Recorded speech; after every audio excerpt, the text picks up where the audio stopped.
Hello students, क्या हाल है आपके। उम्मीद करते हैं आप लोग खैरियत से होंगे। आज हम पढ़ने जा रहे हैं फिजिक्स क्लास 11th और टॉपिक है हमारा वर्क। ठीक है, तो इस चैप्टर में वर्क, पावर, एनर्जी सब डिस्कस होंगे। तो सबसे पहले हम जो करना चाहते हैं वो वर्क करना चाहते हैं। और वर्क क्या है, उसके नेचर ऑफ द वर्क, जो बेसिक कंसेप्ट है उसका हम करने की कोशिश करते हैं आज। और work done by the, specially हम करना चाहते हैं कि work done by the constant force. ठीक है, अब कांस्टेंट फोर्स किसको कहते हैं भाई। कांस्टेंट फोर्स का मतलब ये है कि ना उसका डायरेक्शन चेंज हो रहा है, ना उसका जो है वो मैग्नीट्यूड चेंज हो रहा है, तो फोर्स हो जाएगी कांस्टेंट। यानी मुस्तकिल तौर पे एक ही फोर्स किसी बॉडी पे लग रही है, ना उसका डायरेक्शन चेंज हो रहा है ना उसका, वो डायरेक्शन चेंज होने से तो आपका वेक्टर चेंज हो जाता है। फोर्स आपका क्या है, वेक्टर क्वांटिटी है ना। तो हम कह सकते हैं कि भाई अगर डायरेक्शन भी चेंज हुआ तो फोर्स चेंज हो जाएगा, यानी फोर्स वेरिएबल हो जाएगा। और तो कांस्टेंट फोर्स का मतलब आप समझ रहे हो जो हम कहना चाह रहे हैं। तो उसका मतलब ये होगा कि डायरेक्शन और मैग्नीट्यूड दोनों सेम रहें, और किसी भी बॉडी भी एक्ट कर रही हो तो इस तरह की फोर्स को हम कांस्टेंट फोर्स कहते हैं। तो उसके बारे में आज पढ़ेंगे। तो work done by the constant force ही, उस पर ही हम कंसंट्रेट करेंगे आज। और बेसिक डेफिनेशन जो है वो उसकी जो वर्क की है उस पर काम करेंगे। तो वर्क डन कोई नया नहीं है आपके लिए, 11th वाले बच्चों के लिए। वो 9th में भी पढ़ा होगा या मैट्रिक में भी डिस्कस किया होगा, बहुत सारी जगहों पे ये आता है टॉपिक, और इसका अच्छी तरीके से पता होगा। मगर हम वहाँ से ही शुरू करेंगे, ज़्यादा जो है वो गहराई में मतलब है पीछे नहीं जाएंगे। तो सिंपली हम जितना आपको आता है वहाँ से शुरू करेंगे। ठीक है जी। तो वर्क डन आपका क्या होता है कि अगर कोई आपने फोर्स लगाई है किसी बॉडी पे, तो वैसे तो काम, सभी काम ही होते हैं, तो वो वाला काम नहीं है। फिजिक्स में वर्क जो कहा जाता है वो इस तरह का है डेफिनेशन कि भाई अगर किसी ऑब्जेक्ट पे आपने फोर्स लगाया और ऑब्जेक्ट ने कुछ सर्टेन डिस्प्लेसमेंट तय किया in the direction of the force, तो हम कहेंगे work is said to be done. ऐसा ही लिखा होता है ना, कि वही वाले जो आपके जुमले हैं घिसे पिटे कि भाई वर्क डन की डेफिनेशन है ये। हम कौन सा नया जुमला लाएं उसमें से, कि भाई अगर आपका फोर्स एक्ट किया और उसके नतीजे में आपका बॉडी ने जो है वो डिस्प्लेसमेंट तय किया। अब डिस्प्लेसमेंट आपका फोर्स के हिसाब से ही करेगा, जिस डायरेक्शन में आपने फोर्स लगाई है उसी डायरेक्शन में आपका डिस्प्लेसमेंट भी तय होता है। अब ये डायरेक्शन आपका, डिस्प्लेसमेंट का डायरेक्शन चेंज भी हो सकता है, मगर डिस्प्लेसमेंट तय करना उसका बनता है, तो ही हम कहेंगे कि भाई वर्क डन आपका हुआ है। सही है। तो बकाया अगर नहीं हुआ है या हुआ है उसके बारे में तो बाद में हम डिस्कस करेंगे। तो सिंपल डेफिनेशन क्या हुई कि अगर आप बॉडी किसी पे, ऑब्जेक्ट पे आपने फोर्स लगाया तो उसकी नतीजे में वो बॉडी डिस्प्लेस हुई एक डायरेक्शन में, फोर्स के डायरेक्शन में, तो हम कहेंगे काम हुआ है, यानी work is said to be done. तो ये पहली डेफिनेशन आपने बचपन से पढ़ते आ रहे हो। और फार्मूला तुम लोगों ने क्या पढ़ा है वर्क डन का। ठीक है, वर्क वर्क डन का फार्मूला आप लोगों ने पढ़ा है एफ डॉट एस। तो ये है आपका फार्मूला, इसको हम कहते हैं, अब डॉट प्रोडक्ट है भाई, ये दोनों आपके वेक्टर हैं। और वर्क डन क्या है, डॉट प्रोडक्ट है। सही है, ये बेसिक है ना भाई ये।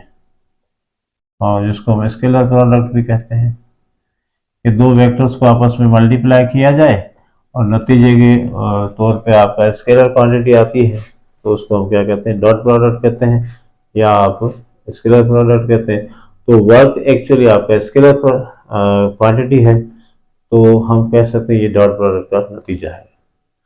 तो दो वेक्टर को मल्टीप्लाई किया, कैसे किया, डॉट प्रोडक्ट किया, तो उसके नतीजे में आपको क्या मिल जाता है, वर्क मिल जाता है। ठीक है। और इसका यूनिट का है तो क्या होगा भाई, आप लोगों ने एफ इंटू डी भी पढ़ा होगा, एफ इंटू आर भी पढ़ा होगा, मगर समझें कि भाई ये आपका फोर्स है और ये क्या है, डिस्प्लेसमेंट। ऐसे लिख लेते हैं भाई, चलो फोर्स, हाँ सॉरी, डॉट लगा देते हैं, तो ये आपका हो गया डिस्प्लेसमेंट। अब क्लियर हो जाएगा। आप डिस्प्लेसमेंट को आप किस सिंबल के तौर पे इस्तेमाल करते हैं वो अलग अलग किताब में लिखा होगा, ठीक है ना। तो फोर्स और डिस्प्लेसमेंट का जो डॉट प्रोडक्ट है उसको हम क्या कहते हैं, वर्क कहते हैं। इसका यूनिट क्या होगा, एसआई यूनिट क्या होगा, एसआई यूनिट फोर्स का न्यूटन होता है और इसका क्या होता है, मीटर। तो इसको हम क्या बोलते हैं, जूल बोलते हैं। तो आप ऐसा यूनिट क्या है, जूल, और जूल बोले तो न्यूटन मीटर, ठीक है। अगर आप कहें कि भाई आपने एक 1 न्यूटन फोर्स लगाया, उसके नतीजे में बॉडी ने 1 मीटर डिस्टेंस तय किया, तो कितना वर्क डन हुआ, 1 जूल हुआ। इसको आप ऐसे डिफाइन कर सकते हैं। उसके बाद आपने इसके बारे में ये भी है कि भाई ये स्केलर प्रोडक्ट है, ये क्या है, स्केलर क्वांटिटी है, सही है। डॉट प्रोडक्ट की वजह से ये स्केलर ही आएगा, इसको हम कह सकते हैं ये स्केलर क्वांटिटी है। तो वर्क डन का ये बेसिक चीज़ है जो आपको पहले से ही पता है। अब यहाँ पर हम पढ़ने वाले हैं कि भाई work done by the constant force क्या है, फोर्स को कांस्टेंट रखते हैं, उसको चेंज नहीं करते, तो फिर आपका फार्मूला क्या बनेगा। क्योंकि आपके फोर्स वेरिएबल भी हो सकते हैं और फोर्स आपके क्या हो सकते हैं, कांस्टेंट भी हो सकते हैं, ठीक है ना। तो दोनों के लिए प्रोसीजर थोड़ा डिफरेंट है, कांस्टेंट का अलग है और आपका जो वेरिएबल का थोड़ा डिफरेंट है। तो उसके बारे में हम देखते हैं।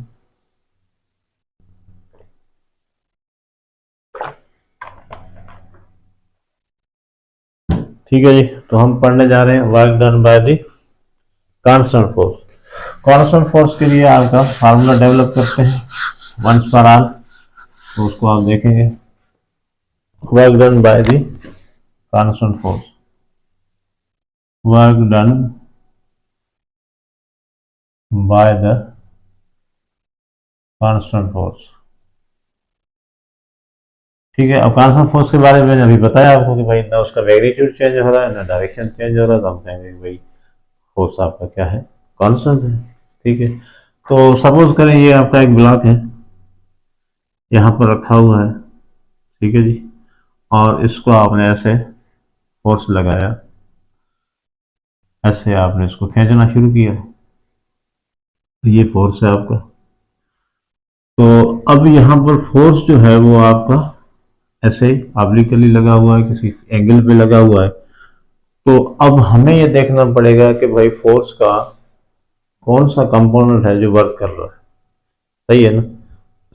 हमें देखना पड़ेगा कि फोर्स का कौन सा कंपोनेंट है जो वर्क कर रहा है। तो इसको हम रेक्टेंगुलर कंपोनेंट या परपेंडिकुलर्स में तोड़ देंगे या इसकी रेजोल्यूशन करेंगे इसकी। तो एक कंपोनेंट आपका कैसे आएगा, ऐसे आएगा, ठीक है।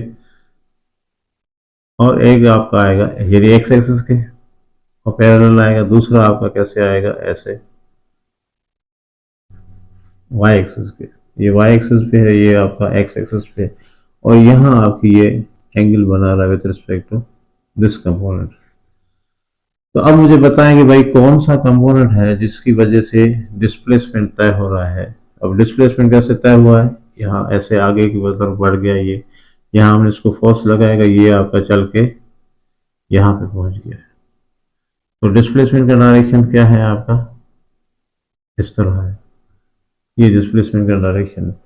तो हम जाहिर है कि भाई अब फोर्स कौन सा जो है कंपोनेंट है इसका वो एक्ट कर रहा है जिसकी वजह से हमें रिजल्ट मिला है, जिसकी वजह से आपका ऑब्जेक्ट जो है वो डिस्प्लेस हुआ है। तो इसकी वजह से तो नहीं हुआ होगा, ये तो आपका ऊपर की तरफ लग रहा है डिस्प्लेसमेंट, हमें ऐसे दिखाई दे रहा है। तो हम कहेंगे भाई ये वाला जो कंपोनेंट है जिसको हम कहेंगे भाई एक्स कंपोनेंट, इसको हम क्या कहेंगे, एफ एक्स, और इसको हम क्या कहेंगे, एफ वाई कहते हैं। जैसे आप ये देखें, मैं दोबारा आपसे कह रहा हूँ कि मेरा अपना तरीका है ताकि आपको फीलिंग आएगी ये एफ एक्स और एफ वाई हमने कहाँ पढ़े थे, ठीक है ना। ये आपने पढ़े थे 9th क्लास में।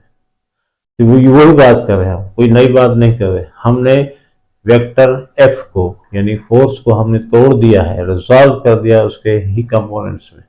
एक आपका एक्स एक्सिस पे आ गया है, एक आपका वाई एक्सिस पे आ गया है। एक्स वाले को एफ एक्स बोलते थे आप, वाई वाले को एफ वाई बोलते थे।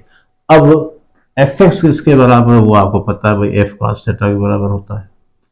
और एफ वाई किसके बराबर होता है, एफ साइन थीटा के बराबर होता है। तो अब हम कहेंगे हमारी जो थोड़ी स्टैंडर्ड बढ़ गया है, तो इस कंपोनेंट हम डायरेक्ट कहते हैं एफ कॉस थीटा और इसको हम कहते हैं एफ साइन थीटा। सही। तो कौन सा कंपोनेंट है जिसकी वजह से काम हो रहा है भाई, इसकी वजह से होगा क्योंकि ये कंपोनेंट आपका जो ब्लॉक है वो ऐसे घिसता हुआ खींच के हम इधर लेके आए हैं। ये तो खींच ही नहीं रहा, ये तो ऊपर उठा रहा है इसको, ठीक है ना। तो ये तो आप वो वाला काम नहीं कर रहा जो हमें दिखाई दे रहा है। तो एक्चुअली काम कौन कर रहा है, ये वाला कर रहा है एफ एक्स। एफ एक्स क्या है आपका, एफ कॉस थीटा के बराबर है। तो अब आप मुझे बताएं कि भाई आपका ये जो कंपोनेंट है ये क्या इधर क्या वेक्टर लिखते हो, नहीं ये मैग्नीट्यूड होता है। आपने पढ़ा था ना एफ कॉस थीटा, याद करें एफ कॉस थीटा। एफ क्या होता है, मैग्नीट्यूड ऑफ द फोर्स होता है।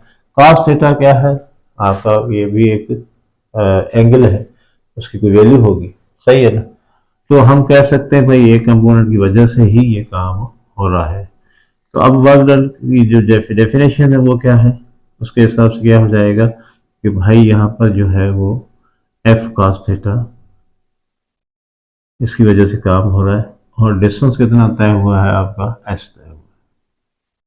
तो इसको हम इकट्ठा करके लिख देते हैं एफ एस कॉस थीटा। अब एफ एस आपका ये दोनों वेक्टर नहीं है, यहाँ पर ये दोनों क्या है, ये कंपोनेंट ऑफ फोर्स है। तो ये इसका मैग्नीट्यूड, एफ क्या है इधर मैग्नीट्यूड के तौर पर इस्तेमाल हो रहा है। ये एस क्या है, मैग्नीट्यूड ऑफ डिस्प्लेसमेंट है। तो ये सारे मैग्नीट्यूड है, ये सारे क्या है मैग्नीट्यूड है। यानी आप कह लें स्केलर क्वांटिटी भाई कॉस थीटा होगा तो उसकी कोई वैल्यू होगी, 0 होगी, 1 होगी, 1/2 होगी, कुछ तो होगी ना उसकी वैल्यू। तो ये भी एक नंबर है, ये भी एक नंबर है, ये भी एक नंबर है।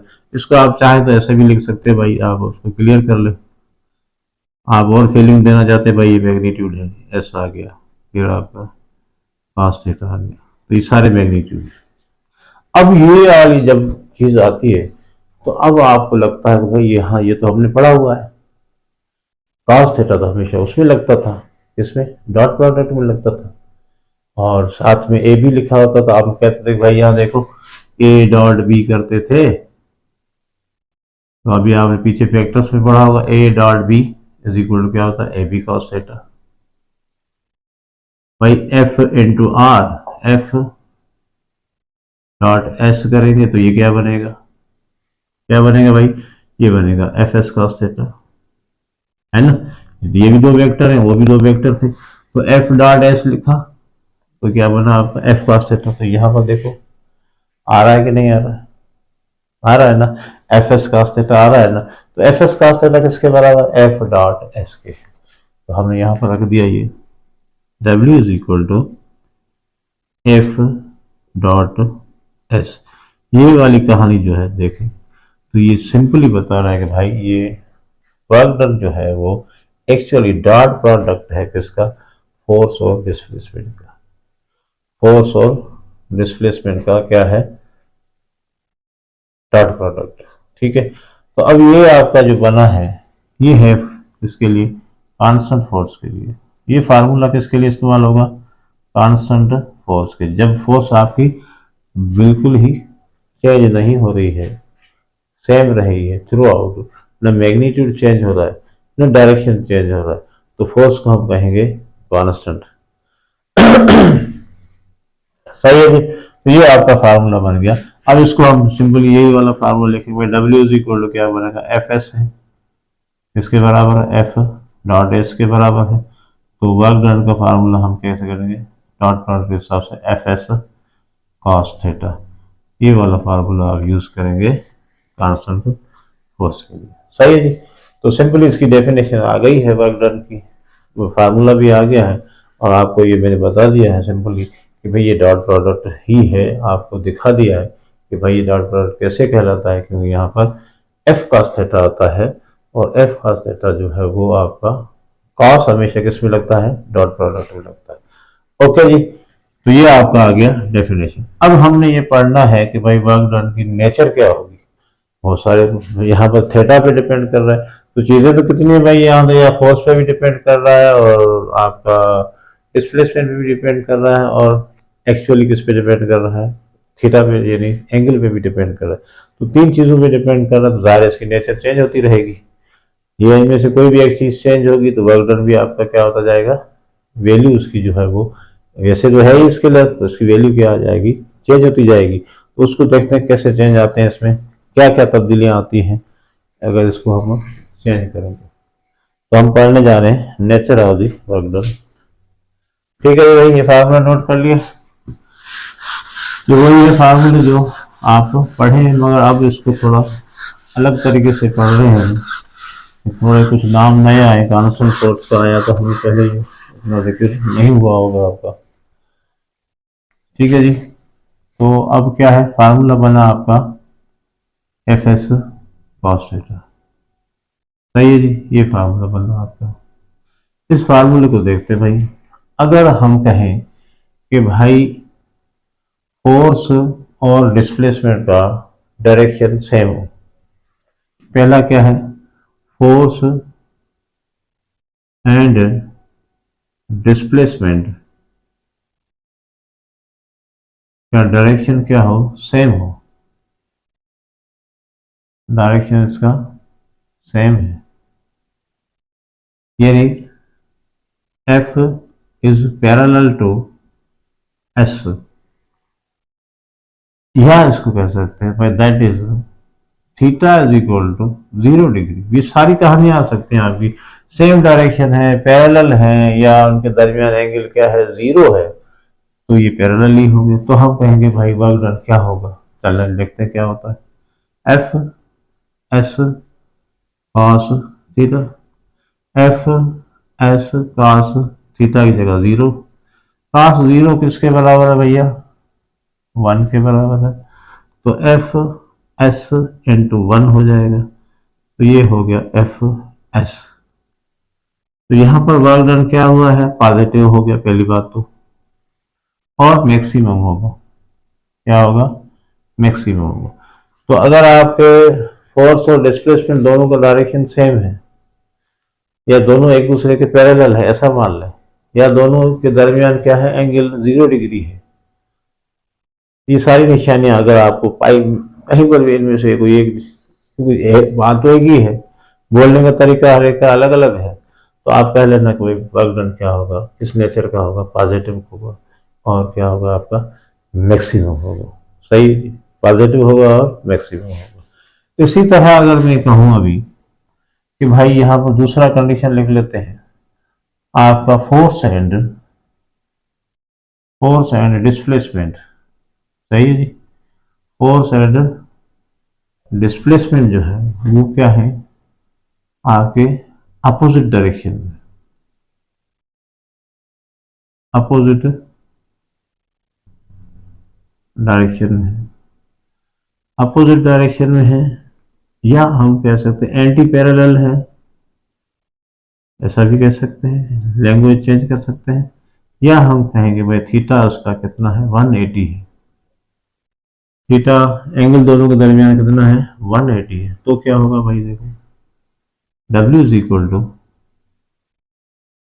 F S cos theta, W is equal to F S 180, sorry cos 180, cos 180, W is equal to F S -1, cos 180 आपको पता है किसके बराबर है, -1 के बराबर है। F S is equal to minus में आ गया, किस में आ गया, ये माइनस में आ गया, तो वर्क डन क्या हुआ, नेगेटिव हुआ मगर मैक्सिमम हुआ, नेगेटिव हुआ मगर मैक्सिमम हुआ, डायरेक्शन चेंज हो गया, काम वही कर रहा है, पहले आपका सेम डायरेक्शन में जा रहा था, अब आपका अपोजिट डायरेक्शन में, डिस्प्लेसमेंट और फोर्स का डायरेक्शन एक दूसरे के अपोजिट है। अब ये वाला कहानी समझ में आया आपको भाई कि ये कैसे हो सकता है, ये हो सकता है, बिल्कुल हो सकता है। अगर आप फॉर एग्जाम्पल अभी कोई चीज आपने ऊपर उठाई है ना, तो आप फोर्स लगा रहे हो ऊपर की तरफ, ठीक है ना, फोर्स आप क्या लगा रहे हो, ऊपर की तरफ, मगर एक और फोर्स है जो नीचे की तरफ लग रही है, जिसको हम ग्रेविटेशनल कहते हैं, फोर्स कहते हैं, वो आपका नीचे की तरफ है। तो वर्क डन अगेंस्ट ग्रेविटी हो रहा है, तो फोर्स एक्चुअली वो उसको नीचे खींच रही है, आप उसको ऊपर खींच रहे हैं। तो ग्रेविटी के हिसाब से, यानी ग्रेविटेशनल फोर्स के हिसाब से, वो आपका जो वर्क डन क्या हो जाएगा, नेगेटिव हो जाएगा। ठीक है ना। आपकी फोर्स के हिसाब से पॉजिटिव होगा, क्योंकि आप ऊपर उठा रहे हो और डिस्प्लेसमेंट भी ऊपर हो रहा है। समझ में आ रही है ना बात आपको। ये वाली कहानियां जो है ना, ये फिजिक्स में, ये लॉजिक्स वगैरह, ये जो चीजें मिक्स की जाती हैं, तो क्या हो जाता है, प्रॉब्लम हो जाता है। अब वर्क डन, जब कोई चीज आप लिफ्ट कर रहे हो ऊपर की तरफ, देखें अगर मैं इसको लिफ्ट कर रहा हूँ ऊपर की तरफ, तो मैं तो इसको ऊपर की तरफ, ये भी ऊपर ही जा रहा है, डिस्प्लेसमेंट भी ऊपर हो, तो मेरी वजह से इसका जो काम होगा वो अलग बात है। मगर मैं कह रहा हूँ कि ग्रेविटी इसको नीचे, ग्रेविटेशन फोर्स इसको नीचे की तरफ खींच रही है, और ये खुद जा रहा है ऊपर की तरफ। तो अब क्या होगा, वर्क डन क्या हो जाएगा, नेगेटिव हो जाएगा। सही है ना। इसी तरह आप कहें कि कुएं में से पानी निकालते हो, तो कुएं में से पानी आप रस्सी को नीचे खींचते हो तो पानी ऊपर आता है। यानी एक फोर्स को आप नीचे की तरफ फोर्स लगा, डिस्प्लेसमेंट क्या आ रहा है, ऊपर की तरफ आ रहा है, तो ये भी वर्क डन क्या होगा, नेगेटिव होगा। फ्रिक्शनल फोर्स है आपका, देखें भाई यहाँ पर अगर आपने देखा होगा, ये आपका एक ब्लॉक है, इसको आप खींच रहे हो ऐसे, तो चलो ये तो अप्लाइड फोर्स है, इसकी वजह से तो ये सेम डायरेक्शन में जाएगा। मगर एक फोर्स पीछे की तरफ लगती है, जिसको हम कहते हैं फ्रिक्शनल फोर्स, है ना। तो फ्रिक्शनल फोर्स है, उसको पीछे की तरफ खींच रहा है, तो work done by the friction क्या होगा, नेगेटिव होगा। Work done by applied force, आपकी मर्जी जो भी हो। मगर मैं अगर बात कर रहा हूँ इसकी, कि भाई ये तो आप इस ऐसे खींचा तो डिस्प्लेसमेंट इधर ही जा रहा है, तो इसकी वजह से चलो हो गया पॉजिटिव। मगर ये वाला भी, ये भी तो अपनी जान लगा रहा है ना, ठीक है ना। तो ये पीछे की तरफ फोर्स लगा रहा है, फ्रिक्शन इसको पीछे की तरफ खींच रहा है, और डिस्प्लेसमेंट आगे की तरफ हो रहा है। तो अगर इसका हम बनाए देखें, ये आपका एस है और ये क्या है, फ्रिक्शनल फोर्स है, ये दोनों एक दूसरे के क्या आ गए, अपोजिट आ गए, उनके दरमियान एंगल कितनी बन रही है, 180 बन रही है। तो इस वक्त वर्क डन क्या हो जाएगा, आपका नेगेटिव हो जाएगा। सही है ना। तो एक्चुअली आपने ये देखना है कि कौन सी फोर्स जो है, फोर्स का डायरेक्शन और डिस्प्लेसमेंट का डायरेक्शन अगर एक दूसरे के अपोजिट आ रहे हैं, तो वर्क डन क्या हो जाएगा, आपका नेगेटिव होगा, मगर मैक्सिमम होगा। नेगेटिव होगा मगर मैक्सिमम होगा। सही है जी। अब आते हैं अगली कंडीशन पे, जो बहुत ही जरूरी है, जीरो। ठीक है ना। वो कब कब होता है, ये वाली बात समझ में आ गई ना। दो तीन एग्जांपल भी दे दिया आपको मैंने, कि भाई इनको समझने की कोशिश करें। पानी कुएं में से निकलता है ना, देखो अब यहाँ पर पुली लगाई आपने, आपने इसको नीचे खींचा, एफर्ट लगाया, तो ये लोड आ गया, इसको हम कहते हैं लोड। ये पानी ऊपर जा रहा है, इन एक्स डिस्प्लेसमेंट ऊपर की तरफ, और फोर्स का डायरेक्शन नीचे की तरफ, तो ये एक दूसरे के क्या आ गए, एंटी पैरेलल आ गए। एंगल कितनी बनेगी, 180। इसी तरह मैंने कहा कि इसको हम ऊपर उठा रहे हैं, ठीक है ना। तो ग्रेविटेशनल फोर्स किसकी तरफ है, नीचे की तरफ है। और वर्क डन कैसे हो रहा है, सॉरी आपका डिस्प्लेसमेंट कैसे हो रहा है, ऊपर की तरफ हो रहा है, तो यहाँ पर वर्क डन क्या हो जाएगा, नेगेटिव हो जाएगा। सही है। तो इसको समझने के बहुत सारे एग्जाम्पल हो गए। फ्रिक्शन का भी मैंने दिया, फ्रिक्शन हमेशा पीछे की तरफ खेलती, मगर कार आपकी जा रही है आगे की तरफ रोड पे, तो हम कहेंगे फ्रिक्शन भी तो अपना काम कर रही है ना, वो भी तो अपना फोर्स लगा रही है ना, और उसकी वजह से गाड़ी आगे जा रही है। फ्रिक्शन ना होती तो गाड़ी आगे ना जाती। आप समझ रहे हो ना मेरी बात। तो फ्रिक्शन पीछे की तरफ, गाड़ी आगे की तरफ, तो ये वर्क डन क्या होगा, फ्रिक्शन की वजह से नेगेटिव होगा। Work done by the friction negative होगा। कुछ इंजन अपना काम कर रहा है, उसकी वजह से नेगेटिव नहीं होगा। इंजन तो उसको आगे ही खींच रहा है, गाड़ी को वो लेके जा रहा है, वो सही है अपनी जगह, वो तो पॉजिटिव होगा। मगर work done by the friction negative हो जाएगा। आप जा रहे हो तो भाई आप अपना फोर्स आगे की तरफ जाना चाहते हो, आप अपनी मंजिल पे जाना चाहते हो, आप पॉजिटिव हो। मगर आपको फ्रिक्शन तो पीछे की तरफ खींचना चाहती है, आप आगे की तरफ जा रहे हो, तो आपका डिस्प्लेसमेंट जो तय कर रहे हो और फ्रिक्शन का जो डायरेक्शन है एक दूसरे के अपोजिट आ जाता है। तो that's why work done is negative. सही है जी। तो नेगेटिव आपको समझ में आ गया। अब हम चलते हैं, इस पे चलते हैं। अगला जो है वो केस है जीरो वाला। जीरो कब होता है, वर्क डन जीरो कब होता है, तो उसके लिए भी आपकी कंडीशन होगी ना। तो भाई यहाँ पर फोर्स और डिस्प्लेसमेंट के दरमियान अब देखें, यहाँ पर थर्ड केस है, force and displacement are perpendicular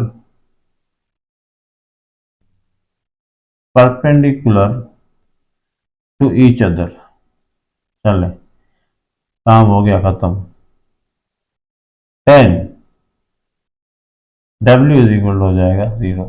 theta कितना बना आपका 90 डिग्री। परपेंडिकुलर की बात हो रही है तो 90 डिग्री बनेगा। तो भाई यहाँ पर पहले देख लेते हैं मैथमेटिकली होता है कि नहीं। एफ एस कास थीटा,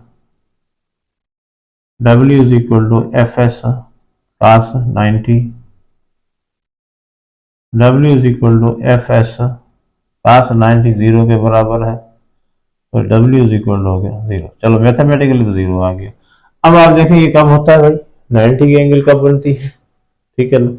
तो 90 की एंगल कब बनती है कि भाई अगर आप कहें कि अगर मैं कहूं कि आपका जो आपने कोई सर पे कोई लोड उठाया हुआ है, कोई वजन उठाया हुआ है, सही है ना, और आप लेके जा रहे हैं या कोई मजदूर है बेचारा उठा के लेके जा रहा है, तो वो work done by the gravity क्या होगा, work done by the gravity क्या होगा। देखो कैसे होता है, ये आपका प्लेटफॉर्म है, रास्ता है, रोड है, इस पे एक मजदूर है, ये सर पे ये वजन उठा के जा रहा है, तो ये जा रहा है कैसे, ऐसे। और अब मैं जो कह रहा हूं उसको समझो, work done 0 by the gravity, यानी ग्रेविटेशनल फोर्स का डायरेक्शन नीचे की तरफ, और डिस्प्लेसमेंट आपका हॉरिजॉन्टली आगे की तरफ। तो एंगल कितनी बन रही है इस फोर्स के और इस डिस्प्लेसमेंट के दरमियान, कितनी बन रही है, 90 डिग्री बन रही है। तो वर्क डन क्या हो जाएगा, work done by the gravitational force is 0। आप तो सर पे उठा के जा रहे हो, आपका तो अलग हो गया मामला, मगर हम कहेंगे भाई work done by the gravitational force कितना हो जाएगा, 0। इसी तरह फ्रिक्शनल फोर्स क्या हो जाएगा, नेगेटिव। या फ्रिक्शन भी तो काम करेगी ना अपना, ठीक है ना, बंदा जा रहा था फ्रिक्शन है उसका पीछे की तरफ, तो वो आपका नहीं पूछ रहा। तो भाई यहाँ पर अगर कहेंगे वर्क डन ही 0 हो गया, भाई कुछ नहीं हुआ, ऐसा नहीं होता। ये वाला जो कंसेप्ट है इसको आप समझने की कोशिश करें, बहुत ही जरूरी है कि भाई वर्क डन हर हाल में टोटल कुछ भी नहीं, ऐसा नहीं कह रहा। Work done by the gravitational force 0 हो जाएगा। अगर मैं यहां पर इसी क्वेश्चन में ये पूछूं कि भाई ये कुल्ली है, ये मजदूर है, सर पे लोड उठा के इधर जा रहा है, तो work done by the friction का क्या होगा, तो आप मत कहना 0, वो तो कुछ काम होगा। फिर डिस्प्लेसमेंट आगे की तरफ है, फोर्स पीछे की तरफ है, तो यहां पर नेगेटिव वर्क डन होगा, मगर होगा जरूर, सही है। मगर आपसे कोई पूछे work done by the gravitational force क्या होगा, तो आप कहोगे 0 हो जाएगा, क्योंकि वो एंगल जो है दोनों के दरमियान क्या बन रही है, 90 की बन रही है। तो हम कह सकते हैं भाई यहाँ पर जो है वो बिल्कुल होगा। इसी तरह सेंटीमीटर फोर्स आपकी होती है। चले सेंटीमीटर फोर्स देखें, ये है centimetre force, centre circular motion है, ये क्या है, सेंटर ऑफ द सर्किल है, ये क्या है, फोर्स है ना। फोर्स हमेशा अंदर की तरफ, सेंटीमीटर फोर्स हमेशा सेंटर की तरफ।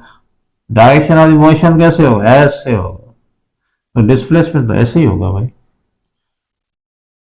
तो हमने तो पढ़ा है, बताया बच्चों को 9th में बताया, मैट्रिक में भी बताया कि भाई work done by the centripetal force हमेशा 0 होगा। अब आज उसकी वजह बता रहे हैं हम आपको कि भाई ये 0 क्यों होगा, क्योंकि ये फोर्स हमेशा अंदर की तरफ होता है, तो फोर्स और जो वेलोसिटी है उसके दरमियान एंगल हमेशा, ये टेंजेंशियल वेलोसिटी वगैरह आपने पढ़ी होगी पीछे चैप्टर्स में। तो भाई यहाँ पर ये क्या है, ये वेलोसिटी है और इनके दरमियान एंगल हमेशा क्या बनेगी, 90 की बनेगी। तो जाहिर है वेलोसिटी क्या होती है, rate of change of displacement होती है। तो डिस्प्लेसमेंट का डायरेक्शन भी यही हो गया जो वेलोसिटी का डायरेक्शन है। तो ये आपका एस हो गया और ये क्या एफ हो गया, इनके दरमियान एंगल कितनी है 90 डिग्री है। तो भाई वर्क डन बाय द लिख लें आप, work done by the centripetal force हमेशा जीरो होगा, हमेशा हमेशा के लिए लिख लोगे work done by the centripetal force हमेशा क्या होगा जीरो होगा। कभी कभी कहा जाता सर ये डिस्प्लेसमेंट जीरो हो जाता है, वो तो अलग कहानी है, ठीक है ना, मगर ये टेक्निकली आपका हमेशा जीरो होगा। इसी तरह जो मैग्नेटिक फोर्स है, कौन सी फोर्स है भाई, मैग्नेटिक फोर्स है ना, इनका भी वर्क डन हमेशा क्या होगा जीरो होगा। फोर्स तो ये भी है, तो आपने पढ़ा होगा कि भाई मैग्नेटिक फोर्स तो इस तरह निकलती है, ऐसे ऐसे ऐसे, तो बात तो सेम आ गई। मैग्नेटिक फोर्स कैसे चलती है आपकी, इस तरह, तो इसका भी जो होगा फोर्स का सेंटर की तरफ होगा डायरेक्शन, तो इसका डायरेक्शन भी आपका क्या होगा, जैसे आपने पढ़ा था कि भाई क्यू वी क्रॉस बी वाला फोर्स किसके बराबर है, तो याद है किसी को, तो मैट्रिक में पढ़ा होगा आप लोगों ने, वी क्रॉस बी, है ना। तो यहाँ पर ये जो फोर्स है इसका वर्क डन हमेशा क्या होगा जीरो होगा, मैग्नेटिक फोर्स का भी जीरो, सेंट्रीपिटल फोर्स का भी जीरो। अगर आपका डी जीरो हो गया यानी डिस्प्लेसमेंट जीरो हो गया तो वर्क डन जीरो। ऐसा भी होता है ना, कभी कभी आप कहते भाई फोर्स तो लगाया आपने, बहुत बड़ी दीवार में जाकर, दीवार चीन से जाकर टकरा गए, हमने धक्का दिया उसको, हम गिराना चाहते हैं, हम उसको चलाना चाहते हैं, खिसकाना चाहते हैं, नहीं होता आपसे, वर्क डन जीरो। इसी तरह आपने कोई फोर्स भी अप्लाई नहीं किया, बहुत सारे केसेस रहते भाई फोर्स जीरो हो जाता है, नेट फोर्स क्या हो जाता है जीरो हो जाता है, वर्क डन नहीं होगा, फोर्स जीरो। तो दोनों सूरतों में आप ये भी तो कहना कि भाई यहाँ पर सिंपली अगर डिस्प्लेसमेंट नहीं हुआ है, एस जीरो है, तो वर्क डन क्या होगा जीरो। अगर फोर्स जीरो है तो वर्क डन क्या होगा आपका जीरो, सही है ना। ये भी तो हो सकता है ना कि डिस्प्लेसमेंट हुआ ही नहीं, फोर्स तो लगी, पूरा जोर लगा, मगर डिस्प्लेसमेंट हुआ ही नहीं तो वर्क डन जीरो। इसी तरह आपने फोर्स लगाया ही नहीं मगर डिस्प्लेसमेंट हुआ है, तो आप तो मल्टीप्लाई जीरो से ही करोगे ना उसको, ठीक है ना। तो ये भी आपका हो सकता है कि भाई अगर फोर्स जीरो है तो work done zero, displacement zero तो आपका वर्क डन भी जीरो हो जाएगा। अब आते हैं भाई वर्क डन नेगेटिव कब होता है, पॉजिटिव कब होता है, ठीक है। तो ये 90 वाला केस समझ में आ गया भाई, ये वाली चीजें आप याद रखो। 90 वाला आपका देखना है कि भाई हर चीज जो आपको देखना पड़ेगा कि फोर्स और डिस्प्लेसमेंट का अगर बनता है एंगल दोनों के दरमियान 90 का यानी परपेंडिकुलर बनता है तो ही जीरो बोलना, नहीं तो आपने हमेशा जो नाम सुने हुए हैं तो वो अगर आ जाए और सवाल को आपको डिस्ट्रैक्ट करने के लिए दे दिए जाए तो आपने ऐसा नहीं बोलना है, ठीक है ना। तो वर्क डन और फोर्स और डिस्प्लेसमेंट के दरमियान अगर एंगल 90 की बनती है, अगर वो एक दूसरे के परपेंडिकुलर आ जाते हैं तो टेक्निकली वर्क डन क्या हो जाएगा आपका जीरो हो जाएगा, ठीक है जी। अब आते हैं हम कि भाई अगर एंगल जो है, अगर आपका जो थीटा है जीरो से, है ना, जीरो आप कहें इक्वल टू जीरो तो भी आपका पॉजिटिव है ना, इक्वल टू जीरो तो भी पॉजिटिव है, और greater and equal to zero and less than 90 है, लेस देन 90 पे मत जाना, तो 90 पे तो जीरो हो जाता है, वो उसको प्लस नहीं बोल सकते, ना प्लस है ना माइनस है, तो ये आपका लेस देन 90 है तो वर्क डन क्या होगा पॉजिटिव होगा। एंगल आपकी छोटी है, 90 से छोटी है, जीरो है या जीरो 90 से छोटी है, तो वर्क डन हमेशा क्या होगा आपका पॉजिटिव होगा।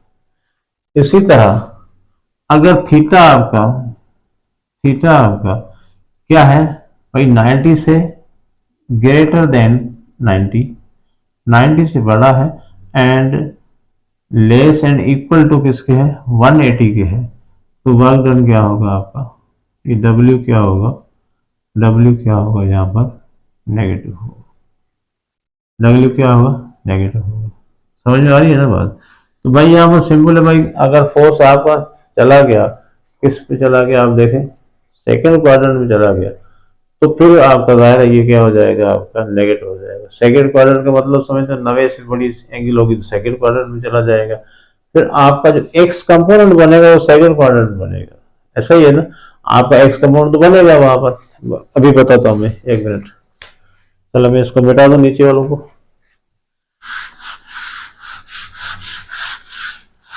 अगर मैं आपसे कहूं कि भाई यहाँ पर एक ये वाला आपका ब्लॉक है ना, और ब्लॉक है, इसको हम ऐसे लगा रहे हैं चीज, ये आपका कैसे लग रहा है, ऐसे लग रहा है एंगल। तो अब इसको हम किस तरह खींच रहे हैं, इस तरफ खींच रहे हैं, ठीक है ना।